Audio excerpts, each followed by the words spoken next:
Tariffs are a tax. They raise the price of what those taxes are applied to. If we tariff, that is tax, imports to this country, even on a small scale in the manner Mr. Trump has been talking about, the result will not be to bring down prices, but to raise them.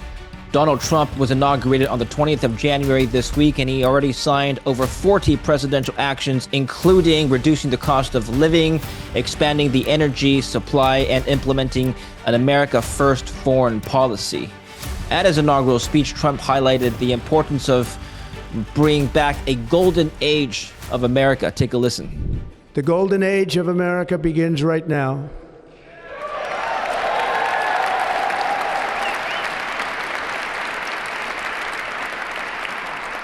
From this day forward, our country will flourish and be respected again all over the world. We will be the envy of every nation, and we will not allow ourselves to be taken advantage of any longer. During every single day of the Trump administration, I will very simply put America first. Joining us to discuss what this golden age means for not just the economy, but global stability, as well as whether or not Trump can actually achieve a lower cost of living, is our next guest, Richard Wolff, professor of economics emeritus at the University of Amherst, where he taught from 1973 to 2008. He is the co-founder of Democracy at Work. Welcome back, Professor Wolff. Good to see you again. Happy New Year. Well, Happy New Year to you too, David, and thank you for inviting me. I enjoy our conversations very much. Thank you. Let's begin with reacting to what Trump said at his speech in regards to this golden age. Take a listen and we'll react together. We will do it at a level that nobody's ever seen before. Next, I will direct all members of my cabinet to marshal the vast powers at their disposal to defeat what was record inflation and rapidly bring down costs and prices.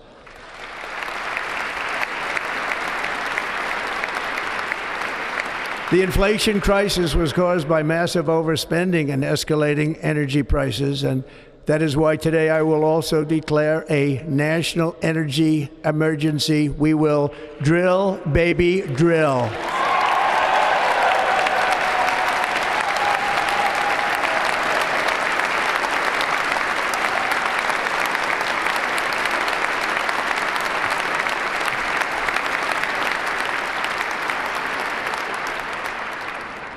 America will be a manufacturing nation once again, and we have something that no other manufacturing nation will ever have, the largest amount of oil and gas of any country on earth, and we are going to use it.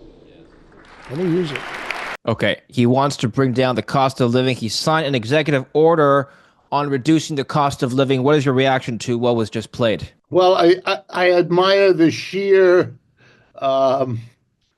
effrontery of what the man says. He is not in control of what happens to prices. Mr. Biden wasn't.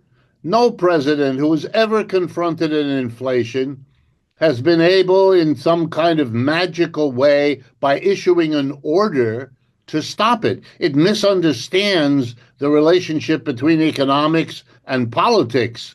One is the driver, that's the economy. And the other one reacts as best they can, usually late, usually in a limp way, trying to make some adjustment. And if they're lucky, they can get away with it. So boldly saying he's instructed his associates to do the impossible, it strikes me as charming. It's like instructing them to go and practice so they can leap over the Empire State Building. All the practice in the world not going to help you do that, you silly person. It's a kind of theatrical fakery that passes for heavy concentration. And let me drive something else home. Drill, baby, drill? Really? You know the costs of that? You think that an explosion of drilling is going to stop the inflation? No, it isn't. There's lots of factors that are pushing prices up. Not the least of them is deporting immigrants. Another big one, imposing tariffs. Tariffs are a tax. They raise the price of what those taxes are applied to. If we tariff, that is, tax, imports to this country, even on a small scale in the manner Mr. Trump has been talking about, the result will not be to bring down prices, but to raise them. This is a basic law of economics taught in every classroom across America, but apparently beyond the capacity of Mr. Trump and the people applauding. And you really have to use metaphors I will not dare employ to capture what's going on here. But Professor Wolff, the counter argument to what you just said is to look at what happened during the first Trump presidency. One would point to the fact that the CPI did not explode to the upside between 2017 and 2020 before the pandemic hit, which, as we know, the Fed printed money during that time and inflation went up. But before that happened, his first tariffs or round of tariffs didn't cause significant upwards inflation. And in fact, over the course of 2019 or early 2020, we had periods of a brief period of deflation as a result of the pandemic. How would you respond to that? It is easy, if I had the time with you, and we can do it in the future, Yes, for me to show you easily and the empirical record that for every time that tariffs have been imposed,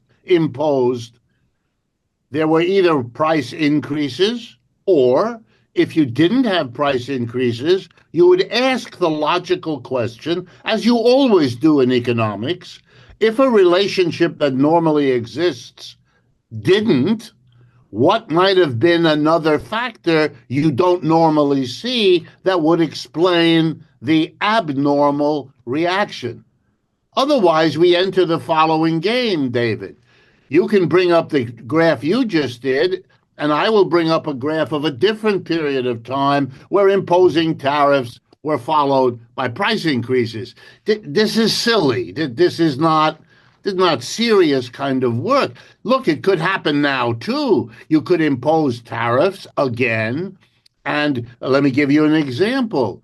If at the same time that we impose tariffs that raise prices, and we have a collapse of the poor people in this country's economic circumstances. In other words, they cannot service household debt, which is at a record level in this country, or corporations cannot service their debt, which is also at a record level in the history of the United States here. One of the responses would be something that happened a few years ago in Japan. Depression. In other words, the opposite of an inflation, you have a deflation, falling prices. That could happen. And then someone would say, see, when you impose tariffs, prices go down. No, they don't. But if you do tariffs at the same time that other major influence on prices occur, well, then it can go any which way. That doesn't deal with the normal. All I'm telling you is that if you have a big program of tariffs, it's now become incumbent on Mr. Trump, if he's going to do that, to tell us how and why we should expect offsetting developments in the world economy that could bring us down. Giving us examples of when it went one way or the other is irrelevant. He has to do that, and he hasn't done that. There's absolutely nothing that we should expect in this kind of situation. Okay, well, take a listen to this 20-second clip of what he said he plans to do in regards to tariffs, since we're on the topic of tariffs. We're talking about a tariff of 10% on China based on the fact that they're sending fentanyl to Mexico and Canada. How soon on those tariffs? Probably February 1st is the date we're looking at. For Mexico and China, we're talking about approximately 25%. Update on the Gaza ceasefire. Okay, 25% tariffs on China, 10% on China and Mexico, and then 10% on China on Canada because of fentanyl. February 1st, we're looking at what is likely going to be the response from China, Mexico, Canada, and any other trading partner that Trump wants to implement tariffs on, Professor. Well, I mean, I have several reactions. At the instigation of the United States, we have a treaty called NAFTA. Under Mr. Trump's first presidency, that treaty was renegotiated, signed again by Mr. Trump, in fact, as the President of the United States, which expressly commits the United States not to impose tariffs. That's what the treaty is for. This is a decision made by the President to impose tariffs. And the reason given? Fentanyl? You got to be kidding. No one in their right mind would believe that, except perhaps here in the United States, because they dare not ask the question. Fentanyl was coming into this country when NAFTA was passed and when the next Congress was passed. Everybody in their right mind knew, because it was in the financial press. What NAFTA was to give access to the United States to products coming from Canada and Mexico without paying a tariff, and vice versa, goods from America going to Mexico. That's what the thing was for. Mr. Trump is unilaterally breaking or threatening to break a treaty obligation and giving as his reasons something that makes absolutely no sense at all. We knew what was coming into this country.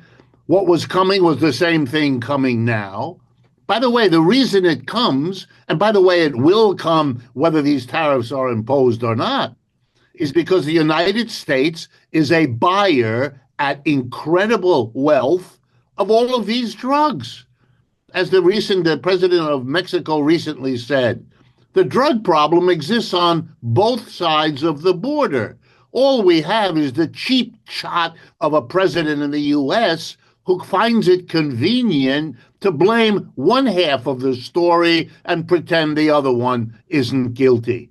You're not doing this for any other reason, Mr. Trump, than most of the things you say, which are performative theater.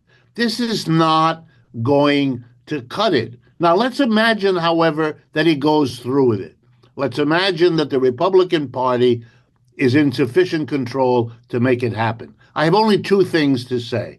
One, all Americans should join me in taking a step back and realizing what Mr. Trump is proposing.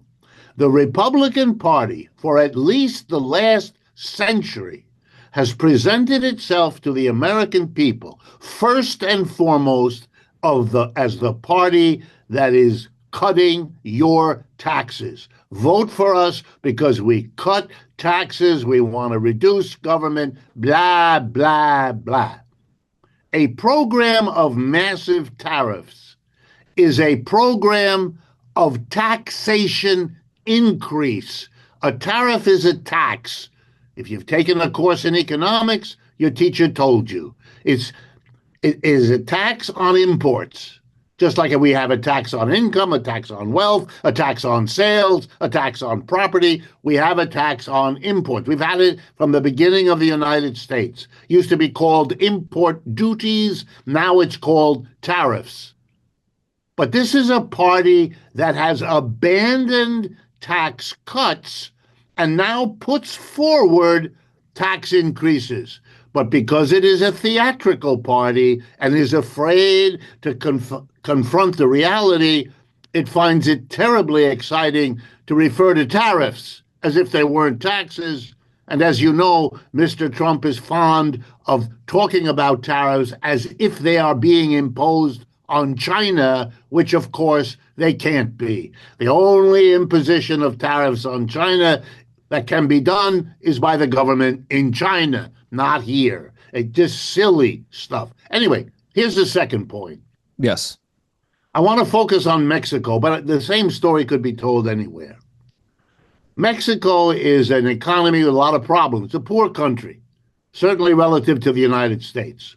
The United States is now its largest purchaser of Mexican exports, a result in part of the NAFTA agreements. Okay, if you deport millions, which he's promised to do, into Mexico, as you impose tariffs, which he's now promised to do on Mexico, you're hitting the Mexican economy with a 1, 2, 3 punch. I would like everyone to understand. Number one, millions of Mexicans or Central Americans now working in the United States send money back to Mexico. It's called remittances. It's a very important income to the Mexican economy. That will either disappear or be sharply reduced in a relatively short amount of time. That's a major economic blow. If you hit them with tariffs, it will shut off a significant portion of their exports because those will become too expensive in the United States because the cost of production in Mexico will have added to it the tariff importers have to pay Uncle Sam, which is what a tariff is. That will hurt exports from Mexico, and the U.S. is its number one market. Third and final, if you do these two things, you will depress employment in Mexico. People who can't keep their jobs because their employer cannot sell exports in the United States because of the tariff, which means Mexico will have no remittances, millions of people arriving looking for work at a time of shooting up unemployment. You know what that is? A recipe to fundamentally destabilize an economy.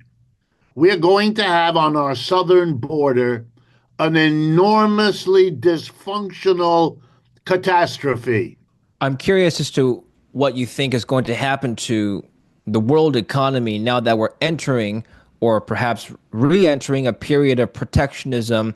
Like we discussed, tariffs on other countries will probably be met by tariffs from other countries on the U.S. Take a listen or take a look at this article written by an author by the name of Ian Fletcher, who wrote a book called Free Trade Doesn't Work. This was published in the Huffington Post in 2010. He argues that America was founded as a protectionist nation. Historically, protectionism has in fact been the American way. This pattern even predates American independence. He goes on to say that during the late 1800s, Karl Marx was alive in those days, keenly watched American capitalism, wanted to see American capitalism break down, and therefore favored free trade for its destructive potential. Unfortunately for Marx, this was the golden age of American industry, when America's economic performance surpassed the rest of the world by the greatest margin. It was the era in which the U.S. transformed itself from a promising, mostly agricultural backwater pupil at the knee of European industry into the greatest economic power in the history of the world. Is the author correct in supposing that protectionism in the late 1800s was a major factor in why America industrialized to the same extent that it did? Yes, this author is brilliantly rediscovering the wheel. It is a staple of American history. Unfortunately, it's also a staple of European history and Asian history and African history. It's called in economics, where it has a great tradition, which this author apparently didn't mention. At least I didn't see it as you scrolled it across the screen. It's called the infant industry argument. It's been around for 2 centuries, if not more. And it says the following. If you're a country that's behind other countries in its economic development, which the United States in the 19th century, certainly the first half of it, was, but you're now having the ability to at least start to have an industrial foundation. You might then say that your industries were in their infancy. Well, then the argument was you need protection from the more advanced industrial powers, which for the United States in the 19th century was above all Britain, of which it had been a colony until not that long before, and to a second degree, Germany. And by the way, infant industry argument, if you look at the most developed arguments for it, is German. The German economy list, LIST, is famously associated with the most sophisticated arguments. You might tell this author that would help him learn what he's talking about a bit better. In any case, the argument goes, you'll be squashed in your infancy because the more developed, having the market to themselves because you're not there yet, will lower the price, which you cannot achieve, and so they'll kill you. And if you want to live and you want to grow and you want to be an industrial base, you have to protect yourself until you're of a size comparable to the old guys, and then they can't do anything that you can't match. That's an argument for a tariff protection or other kinds of protection. The United States has used them on and off. Absolutely. There's nothing new, revolutionary, or original that Mr. Trump would sign it. But let me underscore what he's not telling you. We have, for the previous half century, been the number one country favoring free trade because we could excel, because we were the old guys. We could squash the infants who had to protect themselves, which they did around the world, mostly by tariffs. In most cases, the United States wouldn't let them have tariffs, threatened damage to them if they did. The one country in the world that had something better than a tariff protection was the People's Republic of China. They had the Communist Party and the whole ideological, geopolitical barrier that prevented them from having to worry. They could develop their own market because of the size of their country. That could mushroom quickly relative to what the West had. So they were able, without tariffs, to protect themselves.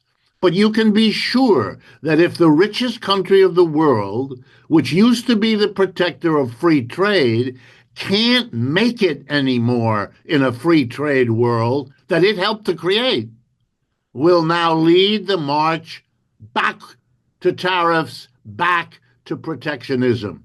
And to answer your question, absolutely. The number one question in Europe today, among the giants there, Germany, Britain, France, Italy, is whether and how to follow the United States. And they're not at all unaware that when countries become protectionist, turning inward, they become unreliable allies in global politics because they're out for number one. Now, they always were, but number one's interests were a global free trade environment. Now number one isn't. And you have the irony that Mr. Xi Jinping in China is talking about free trade and open dialogue. He's the champion of free trade because the United States cannot play that role. But that's because our economy is in trouble and declining, not because we are strong and powerful. The latter is make-believe. I see. So what you're suggesting is, and then we can move on to foreign policy in just a bit, is that the America First policy is also somewhat mirrored by the European countries, and this will result in less trust between our allies. Is that what's going to happen? Less international cooperation? That's well underway. All right. Just finishing off on the cost of living discussion, and then we can move on. This is specifically what the executive action calls for. You already said that this is outside of the purview of the government in the most part to lower the cost of living, but they want to pursue appropriate actions to lower the cost of housing, expand the housing supply, eliminate unnecessary administrative expenses and rent-seeking practices that increase healthcare costs, eliminate counterproductive requirements that raise the cost of home appliances, create employment opportunities for American workers, including drawing discouraged workers into the labor force, and eliminate harmful, coercive climate policies that increase the cost of food and fuel. Professor, if you were in the administration and the president asked you to design a policy to lower the cost of living? Would it look like what I just read or something else? No, I would not. What you just read is written in every government document for the last 50 years. It's Okay. empty. It's a template. They probably copied this. The only thing in there that's even a slightly bit different is the last line. In other words, it's a lame attempt to explain the inflation in food and fuel as if it had to do with, quote, harmful, coercive climate policies.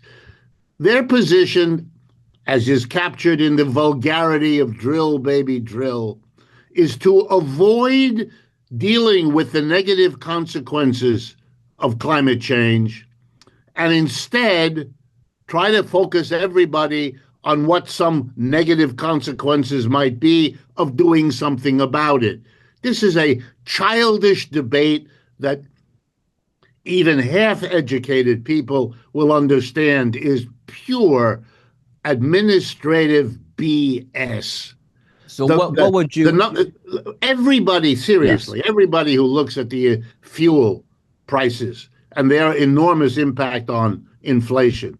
knows that they have to do with the cost of getting oil and gas, with the geopolitical problems in the world market in oil and gas. That's why oil and gas prices go up and down by large amounts over the last 30, 40 years that are in no way coordinated or correlated with this or that climate policy. That's just junk.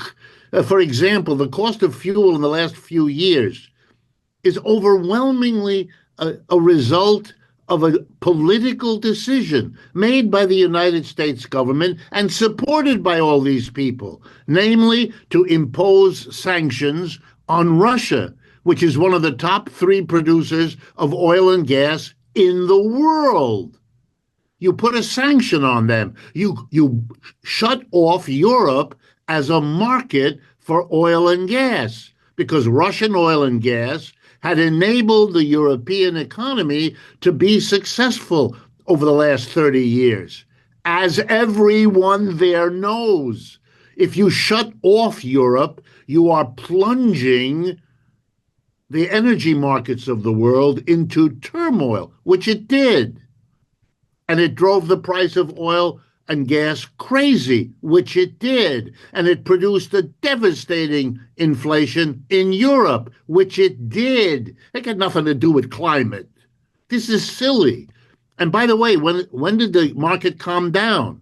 When the BRICS demonstrated their power by having China and India turn around and buy from Russia, once again, the oil and gas that Europe stopped. The whole strategy of bringing the war in Ukraine to an end was thereby defeated, bringing Russia to its knees. That's a quote from President Biden.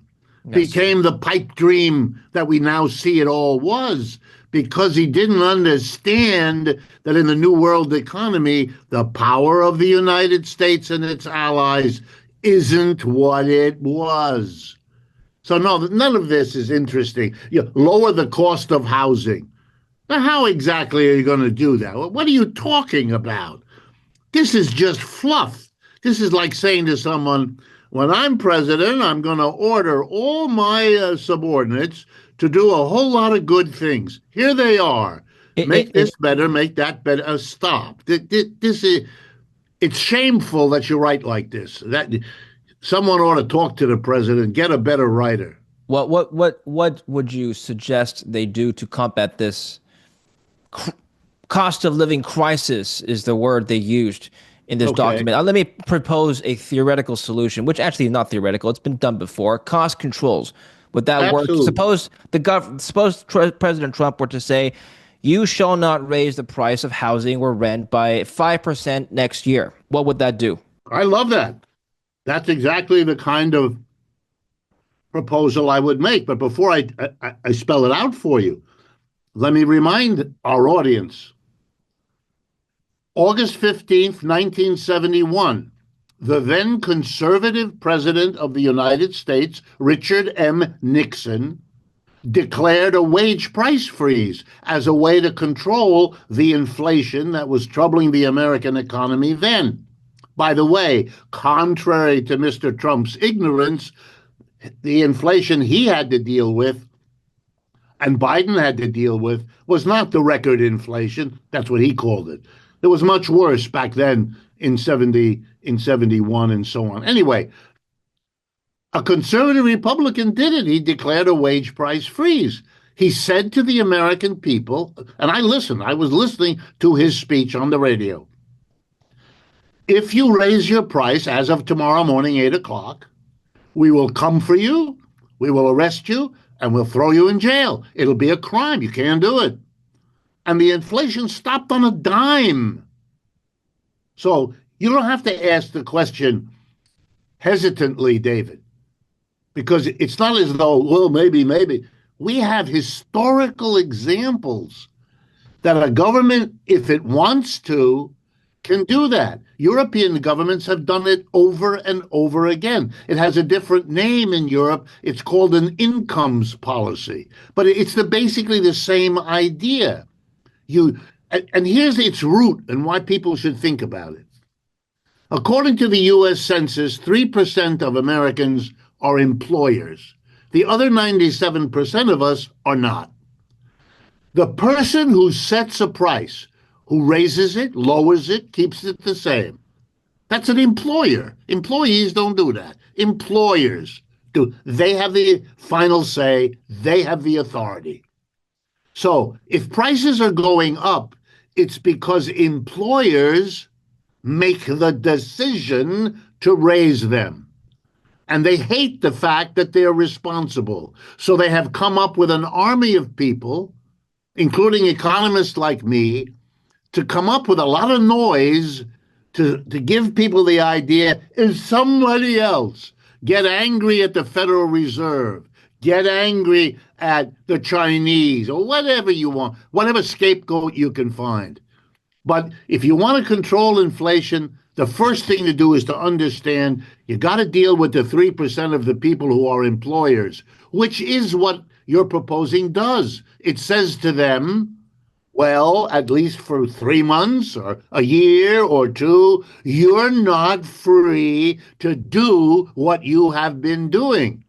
Bingo! Turns out, solves the problem. And you know something? It's a lot fairer than having the Federal Reserve raise interest rates. Because, of course, a higher interest rate hurts a poor person a lot worse than a rich one. But Professor Wolff, how would you respond to the free market counter-argument that if we were to impose price controls, there would simply be a supply shock? Case in point, the Soviet Union, case in point, Venezuela. If, in theory, employers were not allowed to raise prices at above a certain point and cost inputs were to rise, they would simply not supply that good. Yeah, here's how I would answer it. Yeah. If you don't allow them to raise prices, the first impact will be on their profits. Their profits will not go up the way they might have had they had the freedom to raise their prices. And we know that's the reality because we've had rising prices for the last 40 years and a stunning redistribution of wealth and income from the bottom and the middle to the top. Okay? So here's my suggestion. 40 years ago, the CEO of an American corporation, on average, earned about 40 to 50 times what the average worker in that corporation earned. Today, it's 365. Here's my suggestion. Stop allowing price increases, lower the profits, and take it out on the CEOs and the upper managers. They've had a really good run over the last 40 and 50 years. It's time, now that the nation has a big problem, to stop that process and to recoup some of that wealth by, at the very least, not allowing it to continue. The majority of Americans in poll after poll agree that the distribution of wealth and income is unjust in the United States today and affirm their support for making it less unjust. Well, a price control does that. Am I denying that that abridges the freedom of enterprise? Not at all.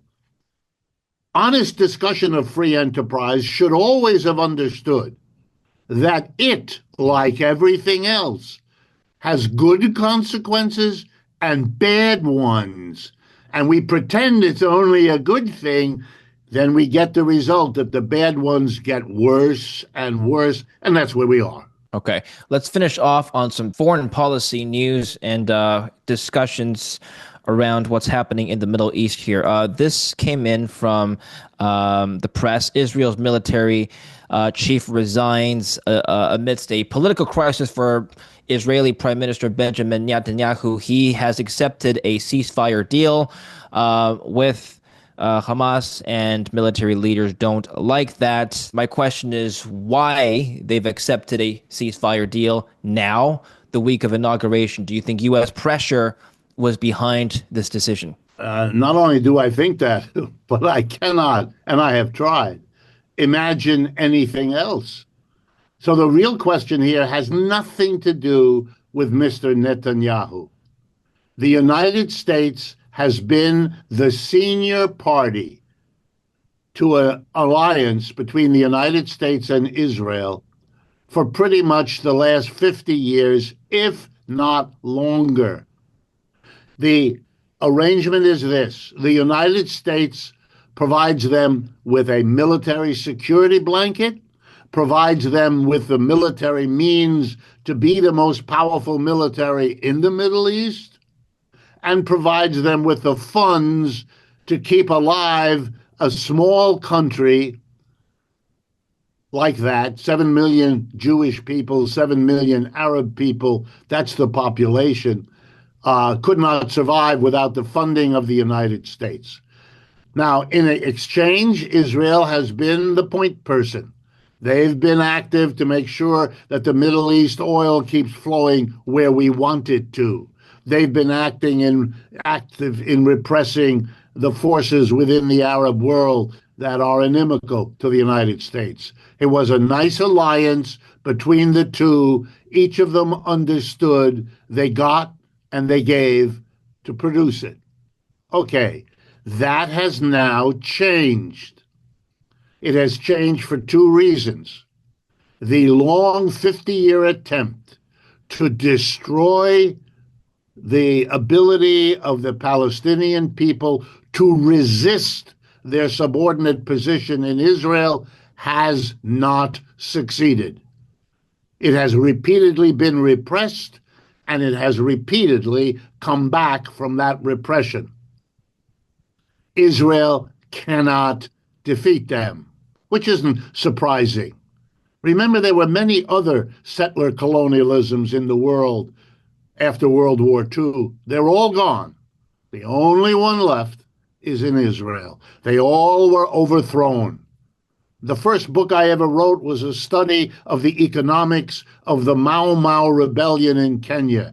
That was the overthrow of a British settler colonialism by the indigenous African population. Israel is now at that point. Mr.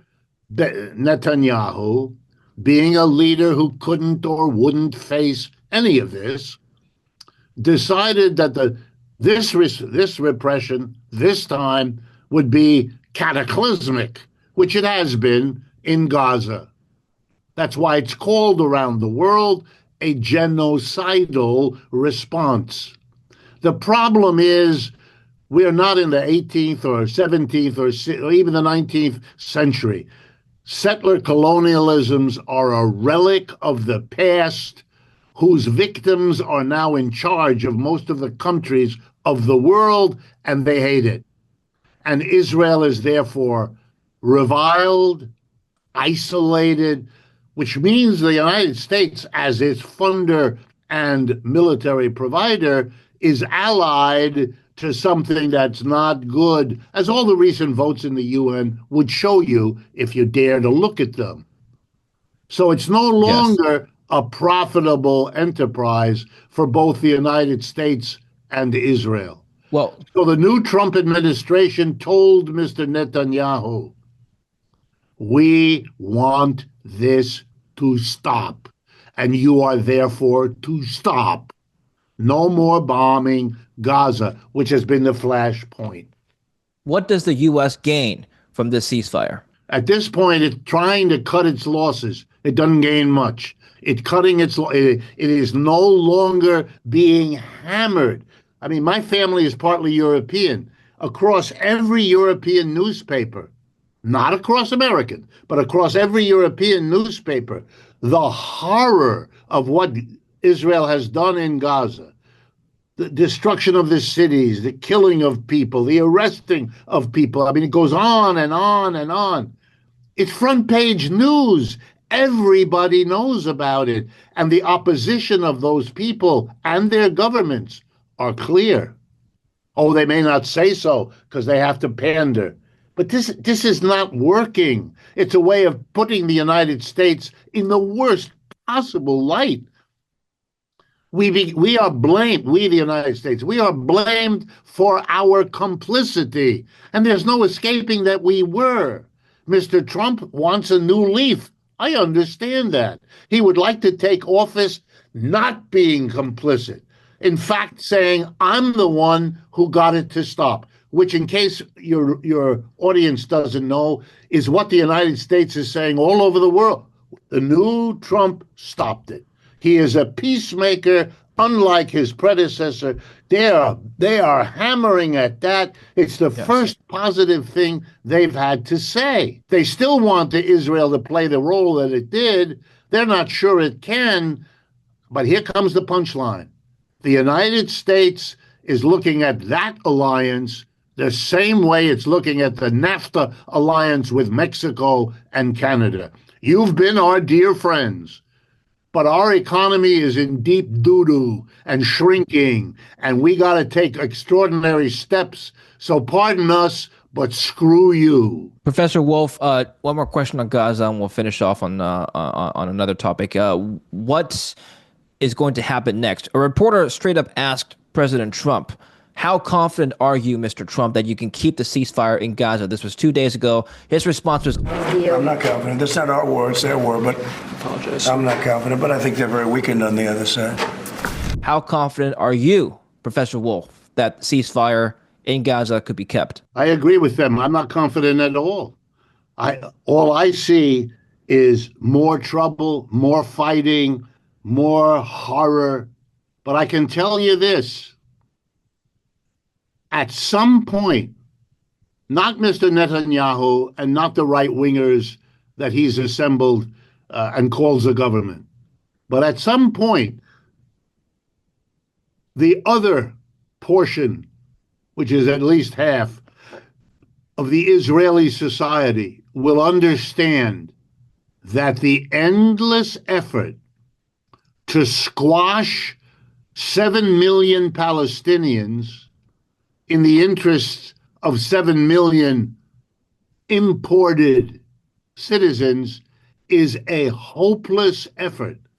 The destruction just done by Israel in Gaza has already produced, as any thinking person knew it would, an enormous number of young men and women who have gone through that as children, watching their siblings, their parents be blown to smithereens, losing an arm, losing a leg. You know who those people are?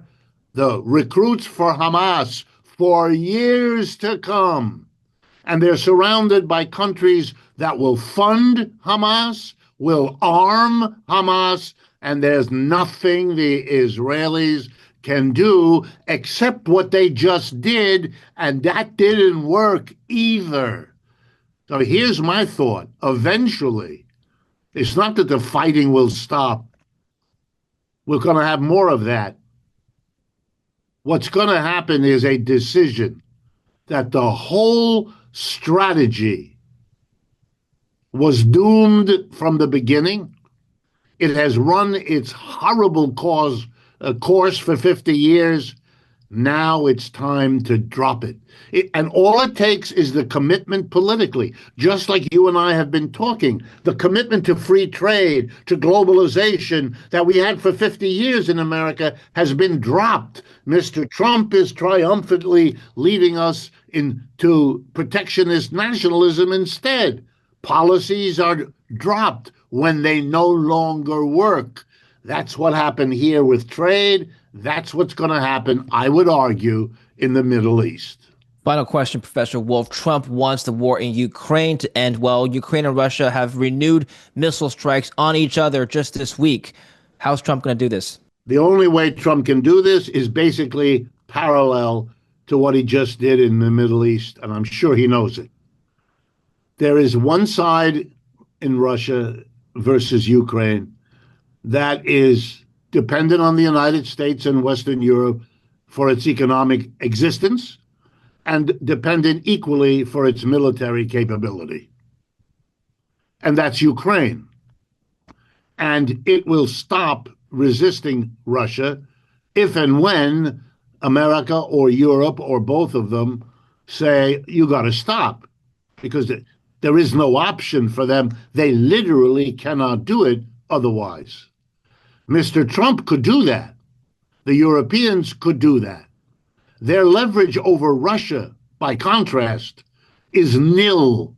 They can't stop Russia. They've been trying to do that for over 3 years now. That's a big, fat failure. They pretend otherwise because all of these issues are too hard. So they pretend to make them go away. Russia is now possessing, if I understand it right, somewhere between a fifth and a quarter of the territory of Ukraine, heading west from their former border. Russia has made their demands crystal clear. Yes. The question is only, will Mr. Trump be able to force the Ukrainians to the table to cut a deal? He may not be able to, in which case he will then have a second decision. Does he simply withdraw the help? Because here's something I can assure you. The people of Europe will not permit European governments to step in and to do what the United States stops doing. No way. The majority of people in Europe are not in favor of this war or supporting it. And by the way, that portion of the European population that feels that way is growing fast and isn't about to change. Final follow-up, Professor Wolff. What if we stop, by we, I mean the U.S. government stops giving aid to Ukraine like you suggested? Does that not put Ukraine in a position of risk facing the Russians? Would Putin not be incentivized then to move west, take all of Ukraine, take Kiev, the expansion of Russia and its empire, so to speak? Doesn't that threaten NATO? Isn't that a risk? You know, I look at these kinds of questions and I sort of scratch my head and wonder. It just took Mr. Putin and the Russians 3 years to get as far as they've gone against a small, poor country, which the Ukraine basically is. It has cost them a fortune in lives, in money. Can you imagine what the resistance they face would be if they took more territory, if they took another country? Stop. This would be self-destruction, and there's nothing about Mr. Putin that suggests, or the people around him, that that's the kind. They don't do that. They have differences with the Baltic republics and with Poland. I don't know how those are going to get worked out. My guess is nobody's going to want to see the destruction that they've seen, and they will have to work out their difficulties. What the Russians want in Ukraine is simple. A neutral country, not part of NATO, and then everybody can go back to building their own lives. They want the security. That's not a country expanding. Look, if you want to, here's how the rest of the world sees this. There's no evidence that Mr. Putin has ambitions beyond that. The only comment to that effect comes from his enemies here in the United States. Meanwhile, the new president of the United States has told the world he may take Greenland, Panama, Mexico, and convert Canada into the 51st state. One country is talking about expanding big time across the opposition of the leaders of those countries who are basically saying, shut up, no way. There's nothing comparable in Europe. Nobody has been designated by Mr. Trump as an object of Russian interest at all. I mean, yeah, he could be lying. But then the burden is on the person who says it. Okay, come up with some evidence that Russia is doing that. Yes. They really don't have any. The last time Russia had power in Eastern Europe, it was obviously to protect itself against invasion. Napoleon invaded Russia, Hitler invaded Russia, United States in 1917 and 18 invaded Russia. Russia has historical reasons to fear invasion. The United States doesn't. Russia never landed its troops here, but Americans landed, along with French, British, and Japanese, to put down the Russian Revolution. That's part of Russian history every kid there learns. They took the cordon from Poland in the north to Bulgaria and Romania in the south as a cordon sanitaire, they used to call that, as a protective list of countries to be able to give Russia more time when the next invasion surfaced. And that's a defensive maneuver, not an attempt to expand. All right. Well, Professor Wolff, you've been very generous with your time and analysis and thoughts, so I thank you for that. We thank you for that. Where can we learn more from you, your work, Democracy at Work? The easiest way, and thank you for doing this, the easiest way is to go to our website. It's all one word, democracyatwork.info, I-N-F-O. Everything we do is available there, no charge, etc. Okay, we'll put the link down below. Make sure to follow Professor Wolff and Democracy at Work there. Thank you very much once again, Professor. We'll speak again soon. I hope so. It's a pleasure talking with you. And thank you for watching. Don't forget to like and subscribe.